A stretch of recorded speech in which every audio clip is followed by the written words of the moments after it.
our next session, let me introduce you Dinuwan Kalubowila, who will be briefing us on experiences gained from ITP. He is a software engineer at WSO2, former Gold student ambassador, and one of the former vice presidents of the MS Club of SLIIT. So over to you, Dinuwan. Yeah, thanks, Milali. So hope I'm audible right now. Yeah, Yeah, thanks. So good evening, everyone. Let me share my screen then. Yeah.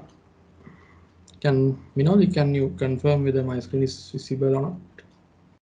Yeah, your screen is visible. Yeah, okay, thanks. So yeah. So good evening, everyone. So first of all, apologies. So if I made any mistakes in my slide because I don't have enough time to create slides. So within just 20 minutes, I have created those things. So apologies if I have any typo mistakes here. Yeah, okay. So the thing is, so the objective is like when you planning your ITP project, so before you planning it, you need to have another step as well. So for the second year, second semester, you are doing this project.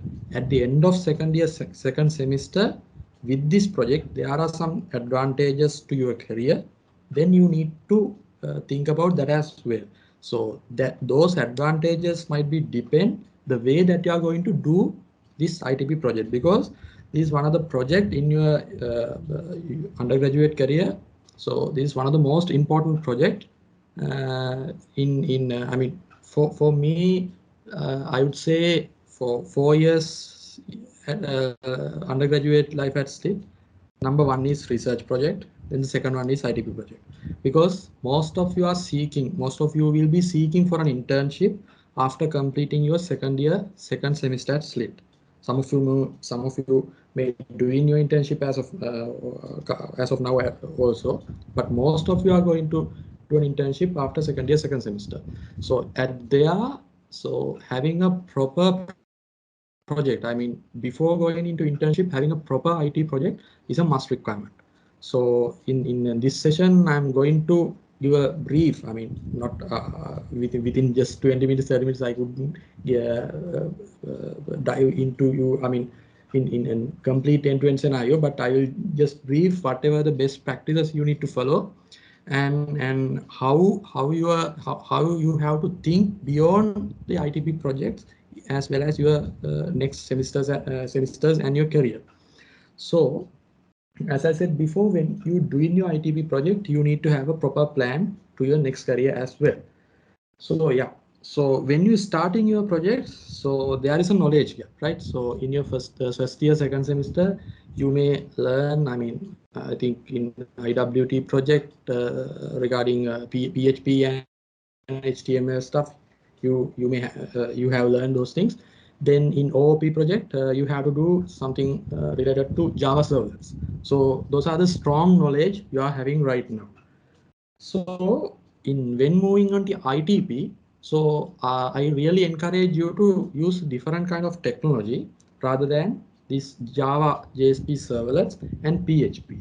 But if you are moving into some sort of framework or some sort of a new technology, let's say Spring Boot or something. So before moving that, you need to have a proper solid understanding about the core Java concept. I am taking this as an example, but for other languages that are same, because anyone can learn these frameworks, right? So, but the most important thing is you need to have a proper knowledge of those solid concepts, those core concepts. You need to get a good understanding. So that's why I have mentioned these two projects as well, because the way that you have done the architectures of these projects is completely different with this kind of a REST API based module. REST API based architecture. So I really encourage you. If you are doing, you can do your projects either mobile application, web application, or desktop application. But most of students are doing web applications.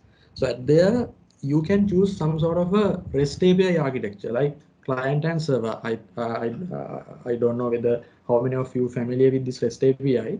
So yeah, if you can search these things on internet, this completely, I mean, you may able to get those information. So basically, this is the most one of the in today's world. So most leading technology in even in industry, the developers are seeking to. So when you moving from your PHP knowledge, Java knowledge, from your PHP knowledge and Java knowledge to these kind of various programming framework, as I said before, learning programming frameworks and libraries is fine because anyone can do that, right? So, but the thing is, just have you need to have a, I mean, solid understanding about those. As I said before moving on to Spring Boot, then you need to have a proper understanding on how Java works, right? How Java concept was. So I would say for bet, I mean the best option for that for your second year first semester. So you are having OOP project. It's a good project, but serverless is not. It's a. I mean, there are some companies they are using still serverless, but not much. Like if you search in Google Trends as well, serverlets JSP serverlets are not using in most of the time, but there are some companies. But I would say for learning Java concept, JSP serverlets is one of the good approach. So if you're having such a, I mean, uh, foundation knowledge of these things, then it's okay to completely okay to move on Spring Boot as an also like .NET. So .NET and Java. Let's say like if I ask a question like what is the difference between .NET and Java? So I think most of you don't know what's the difference between that. But the thing is, .NET is language independent, but Java is platform independent. What is this language independent means? It's a from .NET framework. You can use several kind of languages like VB.NET, C Sharp, then F Sharp. But Java is not like that. But nowadays, the Microsoft can introduce another, I mean, .NET Core framework that can be developed even in Mac OS, Linux, and Windows as well. But .NET framework is especially for the Windows machines, right? So likewise, you need to have those basic understanding. I mean, not theoretical aspect, but when if you are going with .NET, then you need to have some sort of best practices. I mean, some sort of solid foundations of C Sharp and other stuffs. Likewise, so yeah, so these are the some sort of available technologies.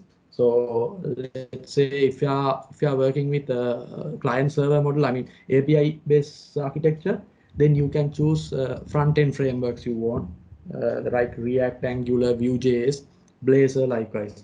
Then there are several other frameworks to develop your APIs as well, like Spring Boot, Node.js, Python, .NET, Go, likewise.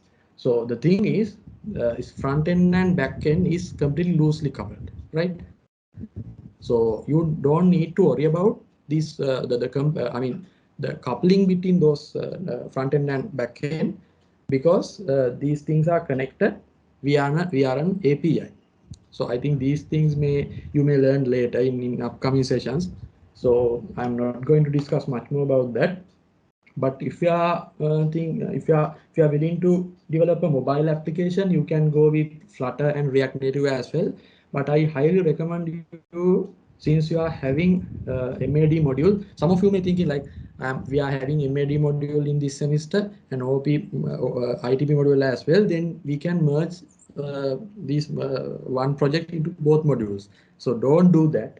So because they are the I mean from in our time there is a different scopes allocated to the MAD module, but for the ITP that is having broad variety of technologies you have to use. I mean broad area you have to cover. So therefore don't merge those projects into together, but it's better if you can dive your projects with different kind of technology. But I really recommend you, if you are starting to develop a mobile application, just first go with the even if it's an Android application, just go with Android native.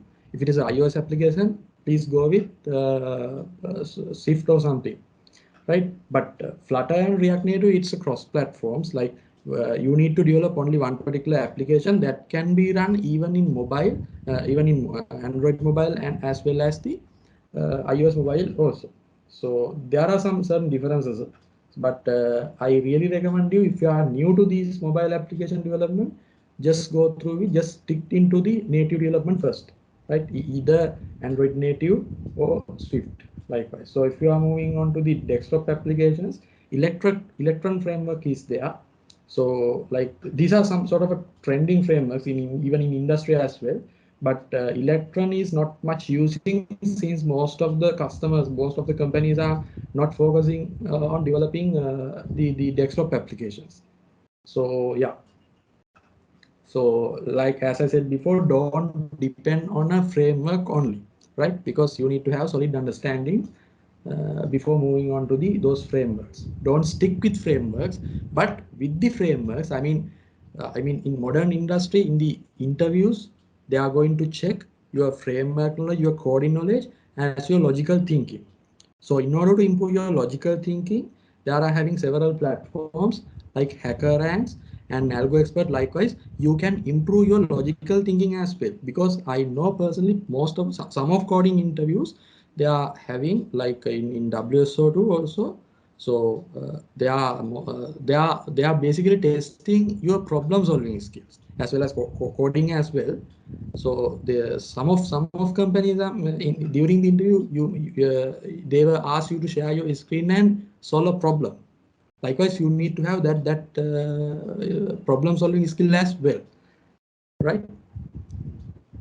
And another thing, yeah, when you're doing your ITP project, so as I think Chaturika has mentioned in her previous session also, version controlling, right? So, but I think I'm not sure whether some of you may doing your projects by just by sharing zip files with other team members as well.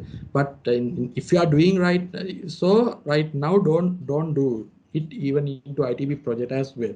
So don't do it. So just go with, I mean, proper version controlling and proper coding standards. So anyone can develop a code whatever they want, but it might be different with others. Other coding I mean, if you take a, like, let's say if you take an organization, they might be having their own coding standards, their own, I mean, stylings likewise. But it's not a problem. Your team, your 8 members can define your own stylings. And let's say before starting a method, you can define your own way to comment out that method, your own way to pass those parameters, your own way to define those variables likewise. So therefore, please follow some sort of a coding standards. Like don't say, I mean, so don't comment out your codes or everywhere. Likewise, follow some sort of a coding standards. If in future sessions you may learn, if you are using Java, there is having a several styling mechanism called check styles. If you are using JavaScript or any other TypeScript methods, TypeScript technologies, there is having this kind of a styling called SLIIT and prettier. So likewise, there are some plugins available. Use those things. Use proper coding standards. So what industry actually the proper coding standards means, just it's not like styling your variables, right? So minimum line of codes, minimum number of lines you need to fulfill your function. That's the objective. So to do that, you need to have proper design pattern and data structure knowledge as well. But data structure and algorithm is a different module you are having in your second year, second semester. But don't think much about data structure and algorithm, but always focus on design pattern, since you have already learn design pattern in your second year first semester. So then you can reduce the number of lines in your functions likewise. So it improves your coding standards. And teamwork is really important, because you are having 8 members, so each of you should have to know what others functions. Likewise, in your interview, some of you may some of interviewees may ask about what is the end objective of this project. If you give an answer like I don't know, because this is my function, I don't know others function, then it will be a, I mean, disadvantage for you. Therefore, please work with your all the team members and direct the project into one particular goal rather than just finishing your own function and get into home. So just dive your just direct your project into one particular goal. That's the most important, as well as the project planning. I think even in previous speaker has mentioned some sort of software SLDC models. So likewise, you need to have a proper planning. I mean, so I have to finish these things before this date. Likewise, then I can start the testing. Then I can integrate. We can integrate other members' parts. Likewise, you need to have a proper timeline, right? So before doing a project, so just get all the requirements in your hand and analyze that requirement and keep just draft a project architecture, right? So like this particular service need these sort of functions. Then likewise, how I'm going to connect this database into this particular service. Likewise, just briefly draft a particular project architecture, right?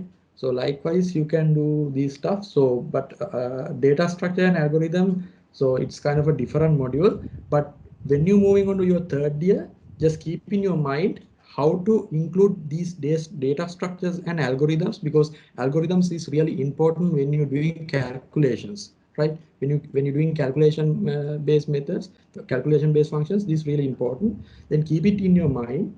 With these with these best practices, you have to develop your projects with data structures and algorithms. It may be a plus point to your career as well as your academic projects, your future academic projects. Yeah, then integrations. What I meant is integration means, so in when you're developing your application, let's say if you're developing an e-commerce application, there should be have to have a login and registration functionality, right? So these things can be done across Facebook login, Google login, GitHub login as also. So, but while keeping while keeping your login, your system own login functionality from your side, and integrate those social logins as well. So it's not a tedious task to do. It's kind of IAM solutions, right? So as an example, let's say for if you are developing a e-commerce application, you want to upload some sort of photos, right? If your photos are stored in Google Drive, then you need to access your Google Drive and you need to upload those photos in from your Google Drive to your project. So to do that, you need to have proper permission of your Google account, right? These kind of IAM solutions, not only login and registration, but with these scenarios, you can get that functions as well. Then if you want to, if you are going to schedule an appointment, then you can include that appointment even in your Google Calendar as well. So these kind of things are related to IAM solutions. Then you can integrate Google Maps. Like these are simple examples I get into my mind when I creating these slides. So you can include Google Maps if you really, if you are, let's say, if you are developing an application, mobile tracking, route tracking application, then Google Maps are really important.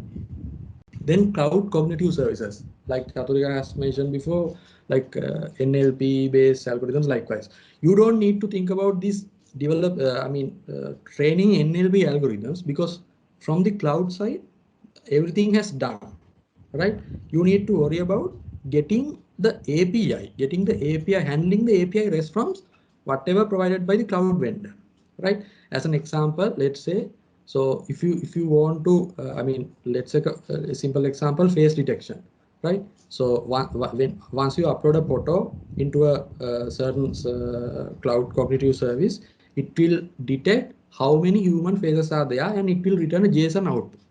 Right, from that JSON output, if you got the JSON output into your front end, then definitely you can handle it. Like once you upload a photo from your front end, then it will direct into the cognitive service. Once cognitive service processed it, it will return output to the your front end application. Then it will say 3 phases are there. the one person is wearing glasses and estimated age is 24 something. Likewise, it gives some sort of a descriptions. Likewise, so this is a simple example. Let's say another example, like if you are developing, let's say if you are developing a pharmacy application, then you need to upload a prescription into there, and you need to get whatever the content included in prescription.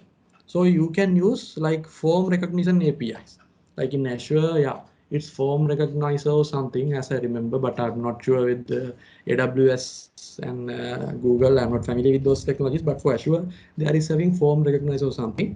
So you can upload, once you upload that photo into your front end, then you can write a logic to send that photo to that particular cognitive service, right? Then it will return, while analyzing that particular cognitive service from cloud side, it will return an output. So that output contains whatever the content included in that particular image, I mean the prescription, right? So these things are, you don't need to worry about how to develop those algorithms, but those things are developed from the cloud vendor side. Only thing is you need to get a subscription. I mean, for Azure and AWS, you are having for student credits, I think, as I remember, even in our time it was there. So you can do these stuffs. Yeah, API contracts. API contract means, in, let's say, you have planned your project for 2 weeks. I am doing the within these 2 weeks I am doing this the front end stuff. But when you're developing your front end stuff, you need to have a proper, I mean,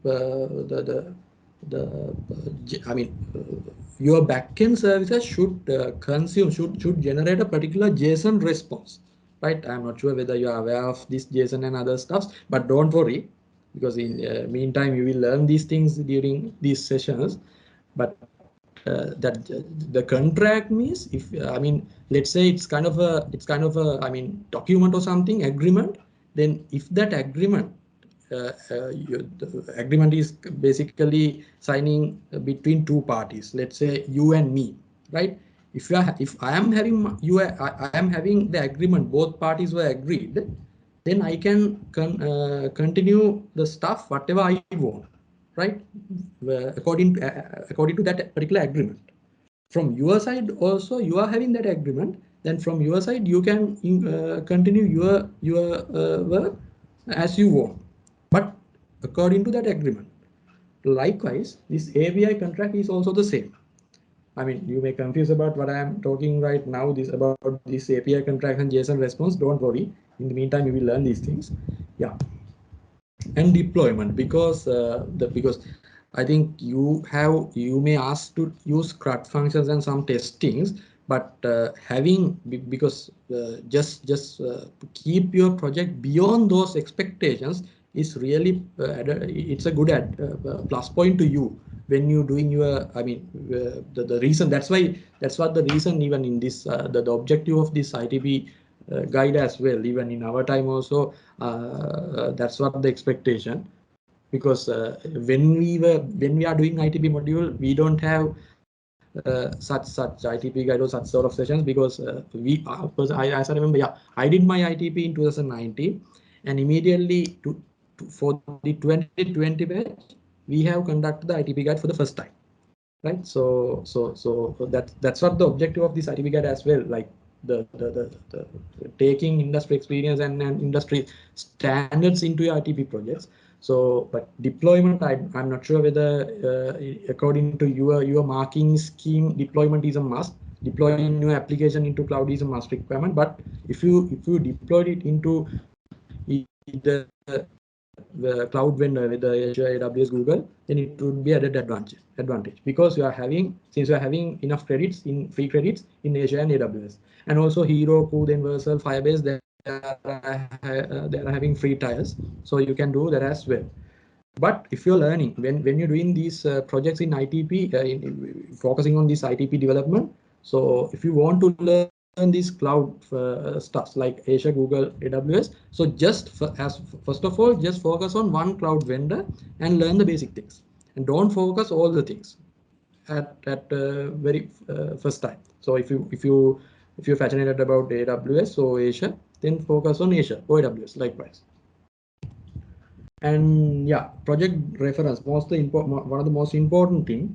So most of you will be doing your projects based on YouTube tutorials. So don't do that. Why I am saying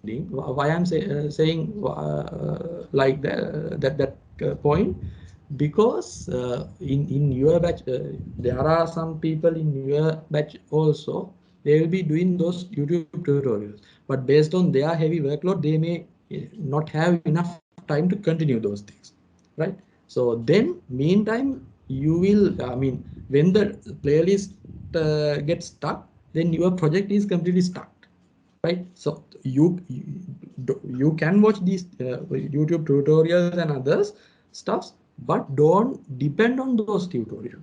Always depend on the official documentation. Let's say if you are using React, then depend on the React documentation, right? So you can follow Udemy courses as well, but Udemy courses, difference between Udemy courses and YouTube courses, if there is having a 50 video playlist in YouTube, if the owner of the playlist has not completed the project at until end, then you might be getting a problem. But Udemy, it's not happen, right? So there is having a complete end-to-end project explanation as per the course module wise. So you can get a better understanding from a Udemy course rather than YouTube. But thing is, either YouTube or Udemy, don't depend on those tutorials. Just refer those things and get understanding. Then design your project by your own, right?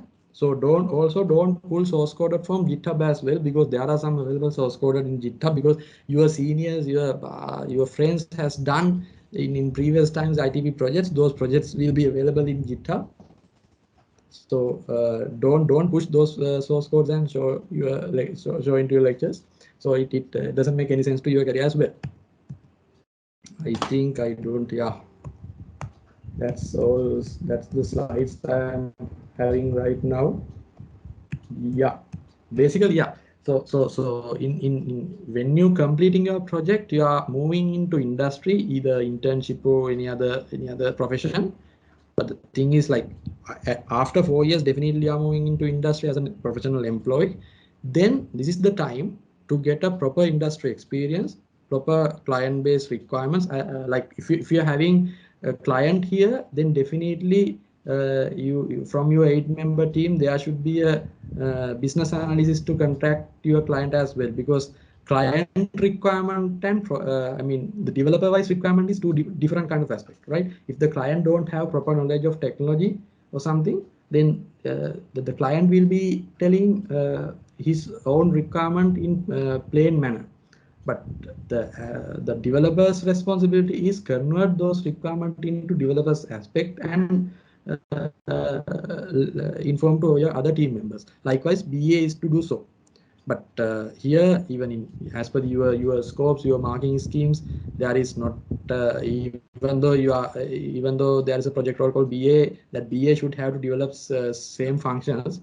But yeah, but from this that aspect, the client communication and other things will be developed. So yeah, that's all I have to cover. So if you have any question, you can ask or pasting the YouTube Teams chat.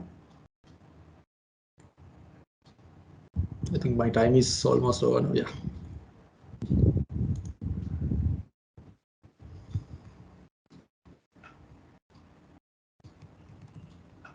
Anything to clarify? Let me, if you have enough time, let me briefly explain what this client server architecture actually.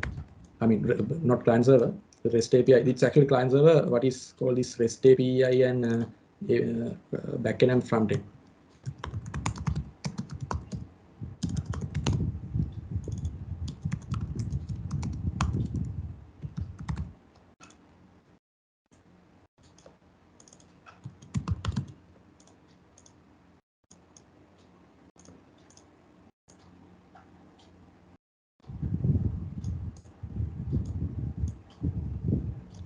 Likewise. So if you can develop your backend, I mean this backend either Spring, .NET, then Node.js, anything you prefer. But the thing is, let's say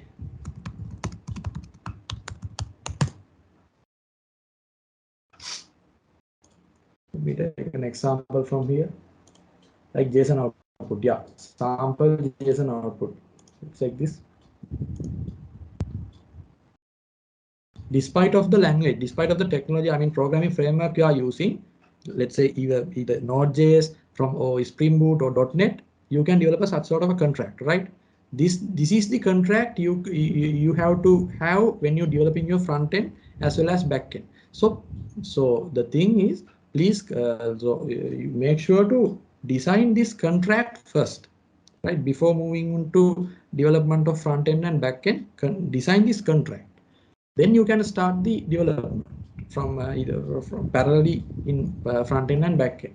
So the thing is like it doesn't matter whatever the technology you are using your back end, doesn't matter whatever the technology you are using in front end. It may be React, Angular, anything. But the thing is your backend should be accountable to generate such sort of a contract, such sort of a JSON response. If you generate this kind of a JSON response there, then front end will be taken care of other stuff. Yeah. Okay. Thanks everyone. So hope you are having wonderful journey ahead with ITP. So thanks for inviting me to this session. Yeah, thanks very much. Good night all. How do you mean, yeah? Yeah. Uh, yeah. Thank you so much, Aya, for joining and spending your valuable time with us.